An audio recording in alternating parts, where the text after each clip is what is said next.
ETF index mutual funds నేర్చుకుని stock మార్కెట్లో రాణించాలనుకుంటున్నారా? వెంటనే ఈ నెంబర్కి కాల్ చేయండి. హాయ్ హలో నమస్తే, welcome back to Suman TV. ప్రస్తుతం మనతో పాటు ఉన్నారు రామ్మోహన్ రావు గారు. నమస్తే అండి. నమస్తే అండి. రామ్మోహన్ గారు, ఇప్పుడు లవ్ బ్రేకప్ అయింది అనుకోండి, ప్రేమ విఫలమైతే మరి వాళ్ళ పెళ్ళి అనేది పేరెంట్స్ చేతుల్లోకి వెళ్ళిపోతుంది అని చాలా మంది యువత భయపడుతున్నారు, కొంచెం ఆందోళన చెందుతున్నారని అనుకోవాలి. దీని గురించి ఏం చెప్తారు మీరు? ముఖ్యంగా యువతకు అనేది బాగా తెలుసుకోవాల్సినటువంటి విషయం ఇది ఉండేది. ప్రస్తుత కాలంలో ప్రేమలు చాలా ఎక్కువైపోయినాయి. గతంలో కంటే కూడా ప్రస్తుత సమాజంలో యువత ఎక్కువ ప్రేమకే ప్రిఫరెన్స్ ఇస్తున్నారు. యువతకు ప్రేమకు ప్రిఫరెన్స్ ఇస్తూ ఏమవుతున్నారంటే కొన్ని సఫలమవుతున్నాయి, కొన్ని విఫలమవుతున్నాయి అన్నమాట. సఫలమైనంత వరకు బాగానే ఉంటుంది, విఫలమైనప్పుడే వచ్చే సమస్య అంతా అక్కడే వస్తుంది అనమాట. విఫలమైనప్పుడు ఏమవుతుంది, అట్లా అబ్బాయి అట్లా అమ్మాయి ఇద్దరు కూడా బాధపడతారు. ఆ కారణాలు అంటే ఎన్నైనా కారణాలు కావచ్చు నిజంక. అందువల్ల ఫస్ట్ మొట్టమొదటిగా నేను చెప్పేది ఏంటంటే, ప్రేమించే ముందే కొద్దిగా జాగ్రత్త పడండి యువత. మీరు ఇష్టపడచ్చు అందరినీ, కొంతమందికి చూడంగానే ప్రేమించాలా అని చెప్పని అలా ఉంటుంది అనమాట. ఉండేది చూసి పాటలు కూడా వస్తుంటాయి చూసి చూడంగానే. కాబట్టి అలా పోకుండా కొద్ది రోజులు గమనించుకోండి ఎట్లా మంచిగా ఉన్నారా, మీ అభిప్రాయాలు కలిసినా లేదా అనుకొని. తర్వాత ఒకవేళ మేము పెళ్లి చేసుకుంటే ఎట్లా ఉంటుంది మా జీవితం అనేది అని కూడా ముందే బ్యారేజ్ చూసుకోండి ఉండేది. ఏమంటే ఇక్కడ ఎన్నో ఫ్యాక్టర్స్ వస్తాయండి ఉండేది. ఈ ప్రేమ సక్సెస్ చేసుకోవడానికి కానీ, ప్రేమ ముందుకు వెళ్ళడానికి కానీ ఎన్నో ఫ్యాక్టర్స్ వస్తాయి. వాళ్ళ ఫ్యామిలీ బ్యాక్గ్రౌండ్స్ ఉంటాయి ముఖ్యంగా ఉండేది. ఇద్దరు ఫ్యామిలీ బ్యాక్గ్రౌండ్స్, అమ్మాయి ఫ్యామిలీ బ్యాక్గ్రౌండ్ బాగుండి అబ్బాయి బ్యాక్గ్రౌండ్ పూర్గా ఉంటే ఖచ్చితంగా వాళ్ళు ఒప్పుకోరు ఉండేది. అలా విధంగా ఇక్కడే అబ్బాయి హై సొసైటీలో ఉండే అమ్మాయి లేకపోతే కానీ వాళ్ళు, ఎందుకంటే ప్రస్తుతంలో మా అబ్బాయికి అరేంజ్మెంట్ చేస్తే నాకు ఇంత కట్నం వచ్చి అంత కట్నం వచ్చేది, ప్రిస్టేజ్. కట్నం అని అనకూడదు అనుకోండి. ఇప్పుడు వేరే లాభాలు ఉంటాయి అని చెప్పి అనుకోవాలన్నమాట, కట్నం నుంచి కాకుండా. కానీ అట్లా ఉండేది మాకు, ఆ పెద్ద సంబంధం వచ్చేది అనే దాంట్లో పోతున్నారు అనమాట. కాబట్టి ముందే మీరు ఎట్లా ఉంటుంది వాళ్ళు మా ఫ్యామిలీకి వస్తే, ముఖ్యంగా ఏంటంటే అమ్మాయిలు పెళ్ళైన తర్వాత వీళ్ళతో ఉండేది మన ఇప్పుడు ప్రస్తుత సమాజం అనమాట. కానీ వాళ్ళ పాటికి వాళ్ళు జాబ్ చేసుకొని వెళ్ళిపోతారని అది వేరే విషయం అనుకోండి. ఫస్ట్ ఆడ నుంచి ఆలోచించుకొని అన్నీ సరైనది అనుకున్నప్పుడే మీరు ప్రేమ లేకపోండి. అప్పుడు కూడా ఎన్నో కష్టాలు వస్తాయి, కానీ ఎదుర్కోండి మీరు. కొద్దిగా చిన్నగానే ఫంక్ అయిపోయి వాళ్ళట్ట వీళ్ళట్ట అన్నారు అని చెప్పి అనుకొని విడిపోవద్దండి. ఎన్ని సమస్యలు వచ్చినా కానీ ప్రేమను సఫలం చేసుకునేదానికే ప్రయత్నించండి. నిజంగా ప్రేమిస్తే ప్రేమను సఫలం చేసుకోవడానికే ప్రయత్నించండి. కానీ ఏదో వాడు చెప్పినాడు వీడు చెప్పినాడు అనే వాటిల్లో మీరు పడకండి ఉండేది. చాలామంది అసూయతో కూడా మీరు మంచిగా ఉన్నారంటే అది అయిపోతుంది ఇప్పుడు ప్రస్తుతంలో ఉండేది. నేను ప్రేమించావా అనుకున్నాను, వాడు ప్రేమించాడే, వీడు ప్రేమించాను, అట్లాంటివన్నీ ఎన్నో జరుగుతూనే ఉంటాయి. కాబట్టి మీరు అని లేకుండా ఏ జంట అయినా కానీ ప్రేమించినప్పుడు దాన్ని సఫలం చేసుకుని ప్రయత్నించండి. ఒకవేళ ఎట్టి పరిస్థితుల్లో ఏమైనా ప్రేమ విఫలమైతే మీరు మీ తల్లిదండ్రులకు సాధ్యమైనంత వరకు, తల్లిదండ్రులు కూడా అనుకోవచ్చు, మాకు ఏమైందిలే, నా కొడుకు ప్రేమించినాడు, అది అయిపోయింది, అట్లా అయిపోయింది, ఇంకేంది, నేను నా ఇష్టం వచ్చిన సంబంధం చేసుకోవచ్చు, నా ఇష్టం వచ్చినట్టు బెనిఫిట్స్ పొందొచ్చు, అట్లా ఎట్లా అని చెప్పి ఆలోచించద్దు. మీరు అలా చేసిన దానివల్ల వాళ్ళ జీవితము ప్రస్తుతానికేమో మీరు పేరెంట్స్ బాగానే లాభపడచ్చేమో, మీ సొసైటీలో మీ గౌరవం పెరుగుతుంది, ఎన్నెన్నో ఫ్యాక్టర్స్ మీరు ఆలోచించవచ్చు. కానీ వాళ్ళ జీవితం మాత్రము నాశనం అయిపోతుంది. ఏముంది, కొద్ది రోజులు ఉంటారు, పెళ్ళి అయిపోయిన తర్వాత మంచిగా అయిపోతారు అనే ధోరణి మార్చుకోండి. పెద్దలు ముఖ్యంగా ఆ ధోరణి మార్చుకోవాలండి. ఎప్పటికైనా కానీ వాళ్ళ లోపల అనేది అంతర్గతంలో వాళ్ళకు వేదన పడుతూనే ఉంటారు అన్నమాట. కాబట్టి అమ్మాయి అయినా అబ్బాయి అయినా కానీ ఇప్పుడు నువ్వు పెళ్లి చేస్తే ఆ అమ్మాయి జీవితం కూడా నాశనం చేసినట్టు అవుతావు, ఇంకొక అమ్మాయి జీవితం కూడా నాశనం చేసినట్టు అవుతావు అనమాట. ఆ పరిస్థితి రానివ్వకండి ఉండేది. కొద్ది టైం ఇవ్వండి. మీరు వెంటనే తీసుకొచ్చి చేసేస్తాం పట్టాట అన్నది ఉండదు. ఒకవేళ ఎన్ని కారణాల వల్ల, ఏ కారణాల వల్ల ప్రేమ విఫలమైతే కొంత టైం ఇవ్వండి వాళ్ళకు. 1 or 2 years 3 years వాళ్ళకి తీసుకుని టైం తీసుకొని, అప్పుడు వాళ్ళు పూర్తిగా ఒకరికొకరు ఒకవేళ సరే ఈ పరిస్థితి వచ్చిన చేసిన అనుకున్నప్పుడు అప్పుడు కావాలంటే మీకు సంబంధించినటువంటి సంబంధం చూసుకొని అట్లా చేసుకోండి. అందువలన ఇప్పుడు వెంటనే ప్రేమ విఫలం కాగానే దొరికినాళ్లే మాకు అని చెప్పి తీసుకెళ్ళి వాడికి ఏదో ఒకటి కట్టబెట్టి చేసి వాళ్ళ జీవితం అయితే నాశనం చేస్తే ఫ్యూచర్లో 3 జీవితాలు నాశనం చేసినట్టారు. ఒకవేళ ఇంకొక అమ్మాయికి కూడా మళ్ళీ పెళ్లి 4 జీవితాలు నాశనం అయిపోతాయి అన్నమాట. కాబట్టి ఈ ఆలోచనలు మానుకోండి. ఎందుకంటే నేను ఎందుకు ఇవి చెప్తున్నానంటే అనుభవించి చెప్తున్నాను. అనుభవించి చెప్తున్నా, స్వయం అనుభవంతోనే చెప్తున్నాను. నాకు ఇప్పటికేంటి, ఇప్పుడు నాకు 67 ఏళ్ళు అండి. 67 ఏళ్ళు ఇప్పుడు నాకు ఉండేది. నేను ఎంబీబీఎస్ చదివేటప్పుడు అప్పట్లోనే సరే అనుకోకుండా ఇంకా లవ్ చేసుకోవడం జరిగింది. అప్పట్లో చదువుకునేటప్పుడే లవ్ చేసుకోవడం జరిగింది. ఎన్నో అనుకున్నాం అనమాట ఉండేదుక. ఎన్నో అనుకొని చేసుకోవాలా, కానీ ఎంత చేసుకున్నా కానీ మేము ఇట్లా ఉన్న ప్రస్తుత పరిస్థితుల్లో విచ్చలవిడిగా రెస్టారెంట్లకు పోయి సినిమాలకు పోయి అలాంటి ఉన్నా కానీ మేమైతే ఉండేవాళ్ళం కాదు. అంటే బుద్ధిగా చదువుకోవాలా, బుద్ధిగా పాస్ ఒక స్టేజ్కి వెళ్ళాలా, ఆ తర్వాతనే పెళ్లి చేసుకోవాలా అని చెప్పనే దాంట్లో ఉన్నాం. ఆల్ ఆఫ్ సడన్ ఆ అమ్మాయికి ఒక పిడుగు లాంటి వార్త వచ్చి కూర్చున్నాడు అనమాట. మీ పేరెంట్స్ మన ఇద్దరికి చేసేసారు, ఎంగేజ్మెంట్ చేసేసారు, అట్లా అని చెప్పని అంటే ఇంకా అమ్మాయి ఎంత ప్యానిక్ అయిపోతుందండి. ఎంత ప్యానిక్ అయిపోయి అవును అట్లా అని చెప్పని అస్సలు రావద్దు, నువ్వు మాట్లాడద్దు, చేయొద్దు, అసలు రాని ఎట్లా ఉంటుంది ఆ పరిస్థితి చూడండి. అట్లాంటి యువత యువత కూడా ఎంతోమంది ఫేస్ చేస్తుండొచ్చు అనమాట. అటువంటి సంఘటనలు అంటే జరిగింది నేను చెప్తున్నాను. అటువంటి సంఘటనలు ఎంతోమంది ఫేస్ చేస్తుండొచ్చు అనమాట. అలాంటప్పుడు ప్యానిక్ కావద్దు. మీరు అంత ఇదిగా ఉండి ఒకరికొకరు అర్థం చేసుకొని ఎంతో క్లోజ్గా ఉండి ఎన్నో కలలు కానీ ఎన్నో చేసుకున్న వాళ్ళు ఆల్ ఆఫ్ ఎ సడన్ ఒక 6 నెలలు కూడా కాదు, నిన్న ఉన్నది ఈరోజు చెప్తే ఎంత బాధపడ దాంట్లోనే ఎన్నో జరుగుతున్నాయి ఇప్పుడు ప్రస్తుత పరిస్థితుల్లో. అది యువత అలాంటి దానికి పోవద్దు. మీరు ధైర్యంగా ఉండండి ఉండేది. దానివల్ల మీకు చాలా చాలా ఇబ్బందులు పడతారు ఉండేది. ఎందుకంటే కొంతమంది సూసైడ్ చేసుకుంటారు, ఆ సడన్లో తట్టుకోలేక సూసైడ్ చేసుకుంటారు అనమాట. ఇంకా కొన్ని పరిస్థితులు తాగుడుకు బానిసలు అవుతారు ఉండేది. ఎన్నెన్నో ఇది అవుతాయి అనమాట. అటువంటి పరిస్థితుల్లో ఏం చేశాను, సరే అని చెప్పి నేను తట్టుకొని నిలబడి, అంటే నేను నాది చెప్తున్నాను. నేను దానికి ఎందుకు నేను చెప్తున్నానంటే యువతకు దీనికోసం చెప్తున్నాను. నేను అనుభవించాను కాబట్టి చెప్పగానే మీరేమి డిప్రెషన్ చేసి వాస్తవం చెప్తున్నాను. చేస్తే నేను వెంటనే వాళ్ళ ఇంటికి వెళ్ళిపోయాను అనమాట. వాళ్ళ పేరెంట్స్ ఇంటికి వెళ్ళిపోయాను. నేను ధైర్యం చేసి అప్పటికి ధైర్యం చేసి వెళ్ళిపోయాను అనమాట. వెళ్ళిపోయి చేసి అమ్మాయి కూడా చెప్పలేదు, నేరుగా వెళ్ళిపోయాను. నేను వెళ్ళిపోయి వాళ్ళ పేరెంట్స్ను మార్నింగ్ వెళ్ళిపోయి కూర్చొని ఏమండి ఇట్లా వాళ్ళ అప్పుడున్నా ఏముంది లవ్ ఇవ్వంటారు, చదువుకొని పంపిస్తే మీరు లవ్ ఇవ్వంటారు, ఏమో కాదు అని చెప్పని ఆయన ఎగిరినాడు అనమాట. వాళ్ళ అమ్మ ఉండి కూర్చోండి మీరు ఇదేం కాదని చెప్పి మంచి కాఫీ ఇచ్చింది, చేసింది, అట్లా చేసింది. కాకపోతే అక్కడ వాళ్ళ చెల్లెలు ఉండేది అనమాట. నేను ప్రేమించిన అమ్మాయి ఒక చెల్లెలు ఉండేది అనమాట ఎదురుగా. ఆ అమ్మాయి కాలేజీకి పోతూ ఉండి లేదు అమ్మాయి నాకు సపోర్ట్ వచ్చిందండి. లేదు నాన్న అక్క ఎన్నో లెటర్లు రాస్తే నేనే పోస్ట్ అనమాట. నాకు చాలా సంతోషం అయిపోయింది. ఇప్పుడు కూడా నాకు సపోర్ట్ వచ్చారు అని చెప్పాను. సరే అయిపోయింది. తర్వాత మేము ఎవరి పాటికి వాళ్ళు ఉన్నాము. కొద్ది రోజులు ఎవరికి కలుసుకోలేదనమాట. అంటే నేను చెప్తున్నానంటే ఎన్ని మలుపులు తిరిగినాయో చూడండి. మనది అప్పటికేమో ప్రేమ విఫలమైంది, కానీ ఆ తర్వాత మలుపులు అనేది ఎంతో.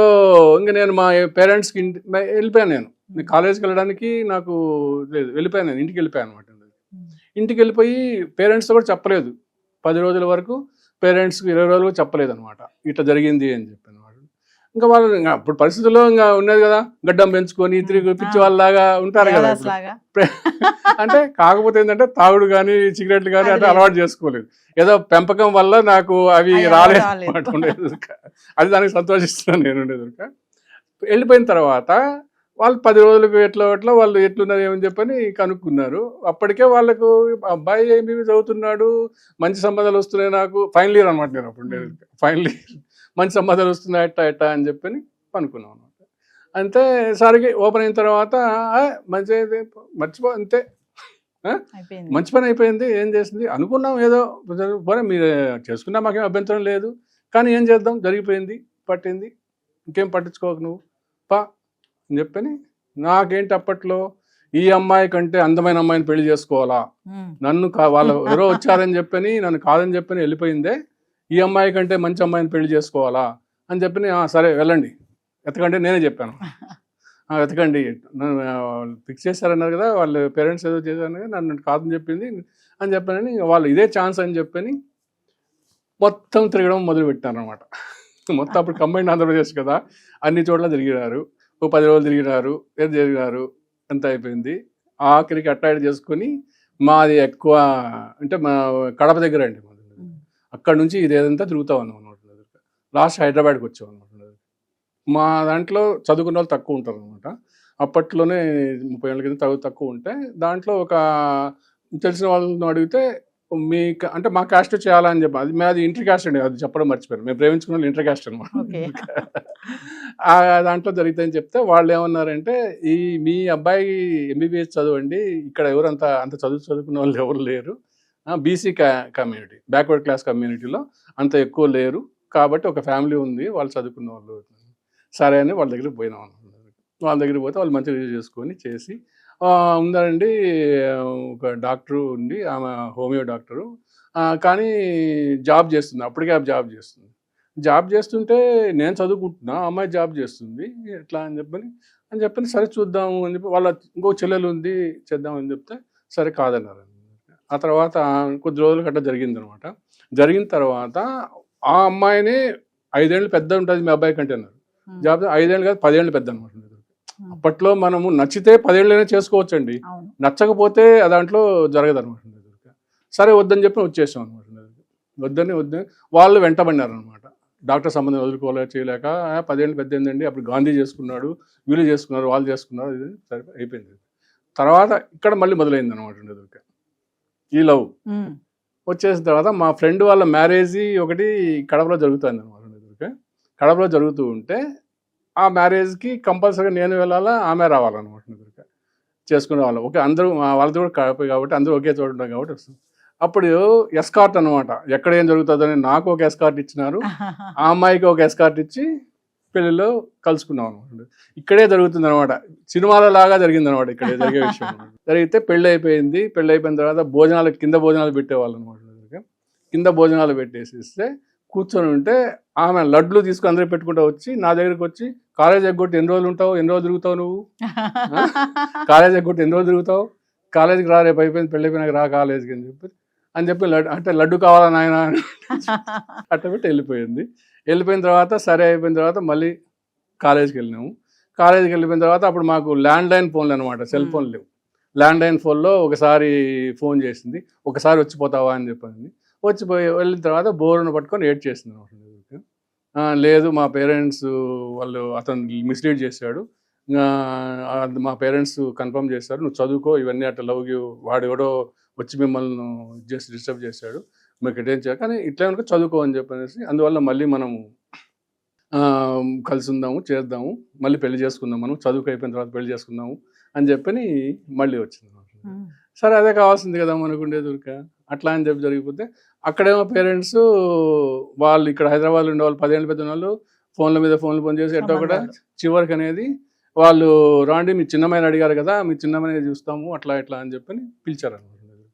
పిలిస్తే సరే అని చెప్పని ఊరిక ఇట్లా అంటున్నారు అని చెప్పి ఏమైతే సరే వెళ్ళిరా అని చెప్పని చెప్పానంటే అక్కడికి వెళ్ళిన తర్వాత లేదు చిన్నమ్మాయి కాదు పెద్ద అమ్మాయి కానీ మళ్ళీ వాళ్ళు ప్లేట్ రాయించారు.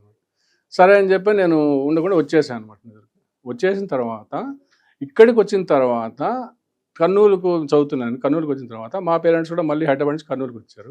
నువ్వు ఎందుకు వచ్చేసావు, ఏదో ఉండదు అది లేదు ఇట్లా జరుగుతుంది, మేము మళ్ళీ కలుసుకుందాము, మేము మళ్ళీ చేసుకోవాలనుకున్నాము అట్లా అని చెప్పానంటే సరే అయితే ఇప్పటికి ఒప్పుకుంటాం, ఆ అమ్మాయిని రమ్మను పిలుచుకొని చెప్పని ఆ అమ్మాయిని పోయి మేము పిలుచుకొని లేదు నేను పొరపాటు అయిపోయింది, నేను ఈయన తప్ప ఇంకెవరిని చేసుకోను, మాకు ఎగ్జామ్స్ అయిపోయిన తర్వాత చేసుకుంటాం అట్లా ఇట్లా అని చెప్పి అన్న తర్వాత సరే మంచిదే అని చెప్పని సరే మీ ఫాదర్ని ఒక లెటర్ నువ్వు కనుక్కొని ఒక లెటర్ రాయమ్మా మాకు, అది మాకు సంతోషంగా ఉంటుంది, ఒక లెటర్ రాయి మాకు సంతోషంగా ఉంటుంది అని చెప్పింది అనమాట. చెప్తే సరేలే నాకు అంతకంటే సంతోషం అని చెప్పని వాళ్ళని అప్పటికే అత్తామామలు అని చెప్పిన కాళ్ళు మొక్కడము చేయడం అంతా అనుకొని నాకు చాలా సంతోషంగా ఉంది అట్లా ఇట్లా అనుకోవడం చేయడం జరిగిపోయింది. సెటకేళ్ళకి ఆమెను పెళ్లి చేసుకున్నారు. చెప్తా ఇంకా అప్పుడేం కాదు ఉండేది ఊరిక పెళ్లి చేసుకునేది కాదు, ఇంకా ఉన్నాయి దాంట్లో ఎన్నో ట్విస్టులు ఉన్నాయి, అన్ని మధ్యలో నేను స్కిప్ చేశాను నేను ఉండేది. వెళ్ళిపోయి 1 వీక్లో లెటర్ రాయమ్మా, మీరు అట్లా చదువుకున్న తర్వాత అంత అయిపోయిన తర్వాత మేము దగ్గర ఉండి చేస్తాంలేండి అది అని చెప్పి వెళ్ళిపోయారు. వెళ్ళిపోతే తనేమో వాళ్ళ ఇంటికి వెళ్ళింది. ఇంటికి వెళ్ళిన తర్వాత వాళ్ళ ఫాదరు వాళ్ళంతా లేదు, ఖచ్చితంగా లేదు, నువ్వు చేసుకుంటే నేను చచ్చిపోతా, ఆ తర్వాత నేను ఉరేసుకొని చచ్చిపోతా, ఆ తర్వాత కావాలంటే నువ్వు చేసుకో, పట్టుకో, అట్లా ఇట్లా అని చెప్పి చెప్పడం జరిగింది. సరే వాళ్ళ అమ్మని పిలుచుకొని వచ్చింది. నా దగ్గరికి పిలుచుకొని వచ్చి, లేదులే బాబు మీరు చదువుకోండి, చదువుకున్న తర్వాత ఇంకా మిగతా 2 ఆడపిల్లలు పెళ్లి చేయాలా, నేను చేసిన తర్వాత మళ్ళీ ఆ తర్వాత మిమ్మల్ని నెమ్మదిగా ఆయన కన్విన్స్ చేసి మీ ఇద్దరికి చేస్తాలేండి అట్లా ఇట్లా అని చెప్పేది.